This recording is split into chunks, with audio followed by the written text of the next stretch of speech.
ఈ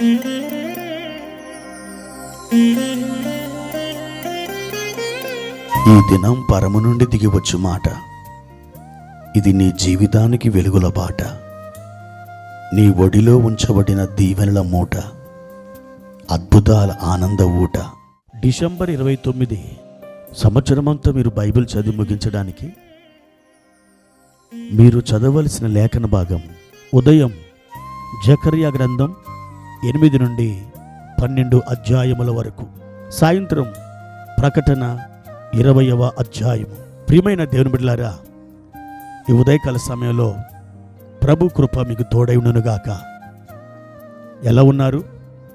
బాగున్నారు కదూ? ప్రభు యొక్క సన్నిధి ఎల్లప్పుడూ మీతోనే ఉంటుందని మీరెన్నడూ మర్చిపోవద్దు. ఎందుకనంటే నా సన్నిధి నీకు తోడుగా వచ్చును అని మోషేతో చెప్పిన దేవుడు ఈ ఉదయకాలం మీ చేతులు పట్టుకొని ఇదే మాట మీతో మాట్లాడుతున్నాడు. నా బిడ్డ, నా సన్నిధి నీకు తోడుగా ఉంది గనక నువ్వు ఏమాత్రం పిరికితనానికి, భయానికి గురి కావద్దు. నేను నీతో ఉండి నిన్ను చేర్చవలసిన చోటికి చేర్చే ఒక బాధ్యతను నేను కలిగి ఉన్నాను. అయితే నీవు నా వైపే చూడాలి, నా మీదనే ఆనుకోవాలి, నా తట్టే నువ్వు తిరగాలి. అప్పుడు కృప వెంబడి కృప నీకు నేను అనుగ్రహించుదును అని నీ ప్రభు వాగ్దానం చేస్తున్నారు. ప్రియా దేవుని బిడ్డలారా, ఈ ఉదయకాలం దైవవాక్యాన్ని చదువుకుందాం. కీర్తనలు 1:3.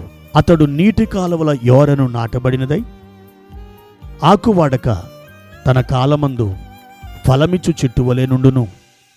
అతడు చేయునదంతయు సఫలమగును. ప్రియమైన దేవుని బిడ్డలారా, ఈ సంవత్సరం చివరి దినాల్లో ఉన్న మనకి ప్రభువారు అద్భుతమైన వాగ్దానం ద్వారా మాట్లాడుతున్నారు. ఆయన ఏమంటున్నాడు? అతడు నీటి కాలువల యోరను నాటబడినదై ఆకువాడక తన కాలమందు ఫలమిచ్చు చెట్టు వలె ఉండును. అతడు అనే మాట దగ్గర మీ పేరు పెట్టుకుని చదువుకుంటే ఆ వాగ్దానం మీ సొంతముగా మారుతుంది. దేవుడు మీరు సఫలమగునట్లుగా చేయబోతున్నాడు.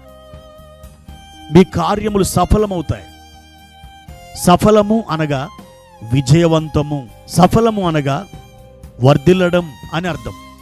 ప్రియా దేవుని బిడ్డలారా, మీ కార్యములు విజయవంతం కాబోతున్నాయి. మీరు నానాటికి వర్ధిల్లబోతున్నారు. ఎందుకనంటే ఆయన మిమ్మల్ని నీటి కాలువల యోరను నాటాడు కనుక మీరు 30 కాదు, 60 కాదు, 100 మీరు సఫలం కాబోతున్నారు. అనగా 100 మీరు వర్ధిల్లబోతున్నారు. 100 మీరు విజయాన్ని సాధించబోతున్నారు. మీరు సఫలులు, అంతేకాని విఫలులు కాదు. మీరు జయమునందువారు కానీ అపజయమునందువారు కాదు. ఎందుకనంటే మిమ్మల్ని నాటింది నీటి కాలువల యోరను కనుక. ప్రియ దేవుని బిడ్డ, నీవు తప్పకుండా నీ ప్రయత్నములలో నీవు వర్ధిల్లుతావు.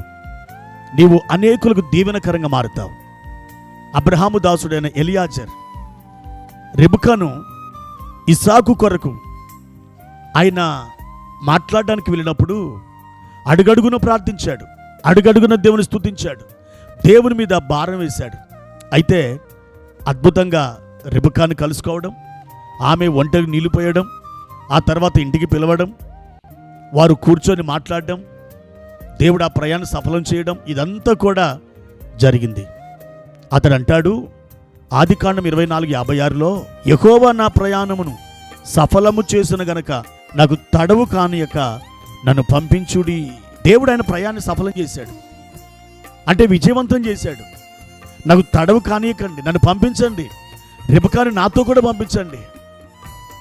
ఈ విధంగా అతడు తన ప్రయాణములో సఫలము కావడానికి కారణం అడుగడుగున ఆయన చేసిన ప్రార్థన, అతడు చేసిన స్తుతి, అతని యొక్క నమ్మకత్వం, అతడు దేవుని మీద ఆధారపడినటువంటి విధానం, ఇదంతా కూడా ఒక విజయానికి అతన్ని తోడుకొని వెళ్ళింది. ఈ ఉదయకాలం మీరు కూడా అలాగే చేయండి. తప్పకుండా మీరు మీ మార్గములో, మీ ప్రయత్నములలో మీరు సఫలులు అవుతారు. అనగా విజయశాలులై దేవుణ్ణి మహిమపరుస్తారు. అట్టి కృప ప్రభు మీకు అనుగ్రహించునుగాక. ప్రార్థన. ప్రేమ కలిగిన తండ్రి, మహోన్నతుడా, ఆశ్చర్యకరుడా, నీటి కాలువల యోరను మమ్మల్ని నాటిన తండ్రి, మీ ఘనమైన నామానికి వందనాలు. ప్రభువా, ఈ ఉదయకాల సమయంలో మేము నూరంతలుగా ఫలించడానికి, సఫలులు కావడానికి మాకు సహాయం చేయండి. మీ నామానికి మహిమ తెచ్చుకోనండి. మా ప్రియులను నూతన సంవత్సరంలో అత్యద్భుతంగా ఆశీర్వదించి వారి కోరిన రేవుకు నడిపించుమని యేసు నామములో అడిగి వేడుకుంటున్నాము తండ్రి. ఆమెన్.